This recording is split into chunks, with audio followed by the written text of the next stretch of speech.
So guys, papakita namin sa inyo ngayon yung mga bagong arrival ng ating solar street lights. Meron akong nakita guys, bagong na-discover ko na 3 different types of solar street light na napaka-quality. So guys, huwag na kayo mag-invest sa mga street lights na mumurahin dyan. Mag-invest na kayo doon sa mga high-end. Mamaya ipapakita ko sa inyo kung anong gano'ng liwanag ang kayang i-offer. Okay? So let's go.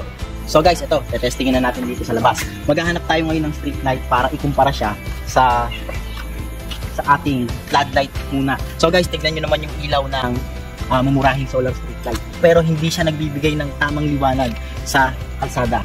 At testingin natin ngayon yung floodlight. Ayan guys. Tignan nyo guys. Sobrang liwanag niya. And guys, ito naman po yung ating Liber brand na solar street light. German quality, 200 watts. Kaya testing natin siya ngayon.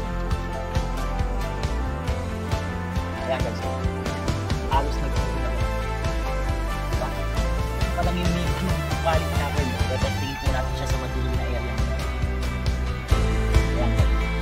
Sobrang liwanag.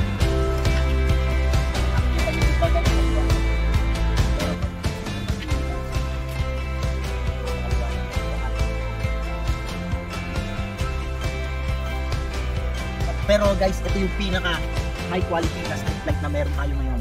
Medyo mas pricey siya compared dun sa dalawa.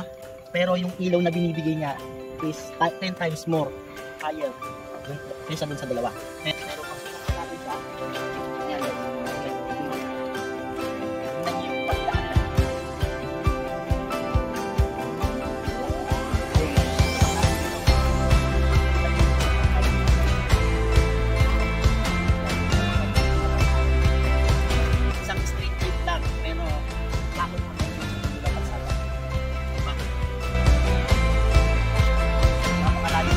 Liwanag na nakakapagpapagay sa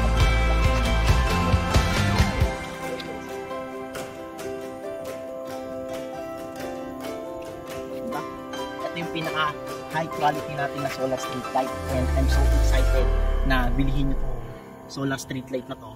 Sa mga gusto mag-inquire ng solar street light at ng mga gusto magpa-install ng solar panel at gusto rin magpa-install ng solar panel sa kanilang e-bike, please contact us on the number listed on your screen and we will guide you.